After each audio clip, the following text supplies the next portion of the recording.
रूस का विजय द्वार क्रीमिया, जहां 12 साल पहले रूसी झंडा लहराकर पुतिन ने यूक्रेन अभियान का पहला ट्रेलर रिलीज किया था।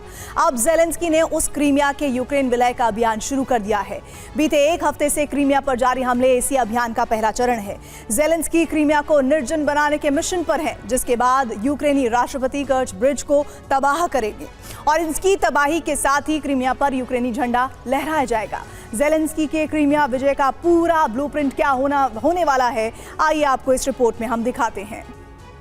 दावा है कि जेलेंस्की ने ऑपरेशन कर्च शुरू कर दिया है। जेलेंस्की के टारगेट पर कर्च ब्रिज है, वही ब्रिज जो रूस को क्रीमिया से जोड़ता है। जेलेंस्की के इस ऑपरेशन के कुल 2 चरण। पहले चरण में जेलेंस्की का प्लान क्रीमिया को निर्जन बनाना, इसके बाद वो कर्च ब्रिज को टारगेट करेंगे। यही वजह है कि फिलहाल जेलेंस्की सीधे ब्रिज पर हमला नहीं कर रहे हैं। 2014 में क्रीमिया का रूस में विलय करने के बाद पुतिन ने इसे अपने एक शोकेस विंडो की तरह पेश करने की कोशिश की। क्रीमिया को रूसी मुख्य भूमि से जोड़ने के लिए सबसे पहले कर्च ब्रिज का निर्माण किया गया।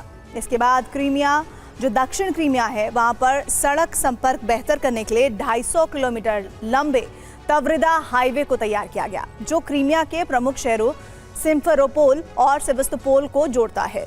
2014 में क्रीमिया बिजली के लिए यूक्रेन पर निर्भर था। इस निर्भरता को खत्म करने के लिए सिम्फेरोपोल में तवरिस्का थर्मल पावर प्लांट का निर्माण किया गया। इस प्लांट से जनकोई में बिजली सप्लाई होती है। इसके अलावा आम्रियांस्क, येवपतोरिया, फियोदोसिया, सुदक और दोब्रोवस्काया तक बिजली की सप्लाई करता है।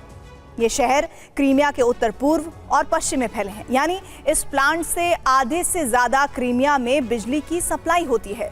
इसके अलावा सेवस्तोपोल में वलाक्लावा थर्मल पावर प्लांट तैयार किया गया है। ये प्लांट क्रीमिया के याल्ता शहर, येवपतोरिया,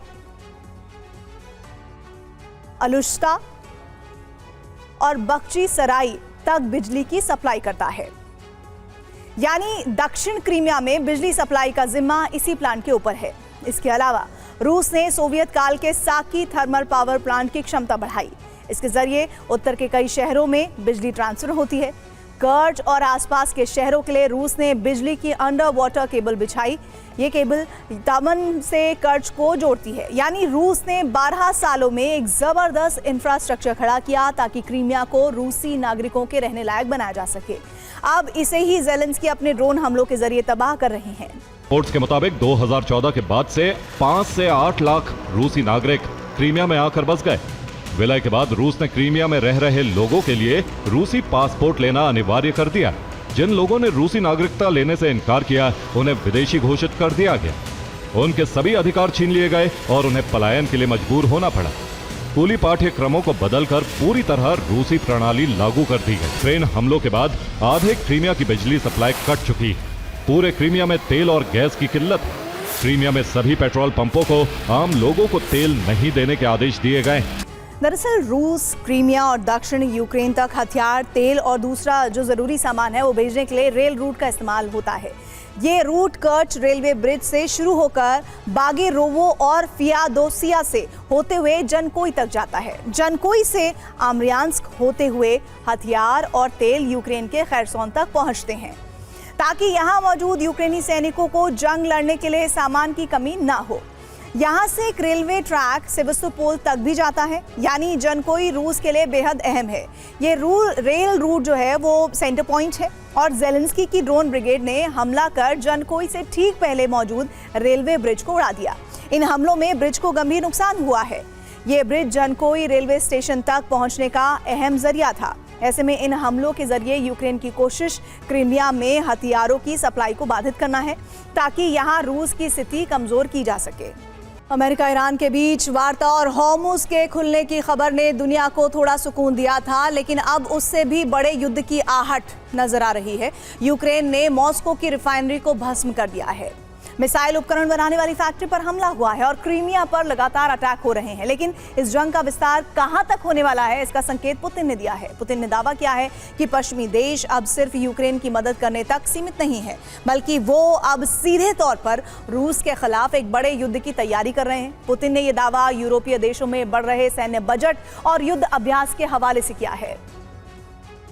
यूरोप को रूस से हमले की आशंका थी, अब रूस को यूरोप पर शक हो रहा है। पहले यूरोपीय नेता रूस को खतरा बताते थे, अब पुतिन यूरोप को खतरा बता रहे हैं। पुतिन की तैयारी से पहले यूरोप में दहशत थी, लेकिन अब पुतिन यूरोप की तैयारियों का हवाला दे रहे हैं।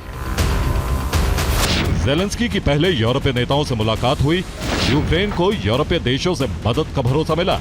इसके बाद यूक्रेन से रूस की राजधानी पर हमले हुए।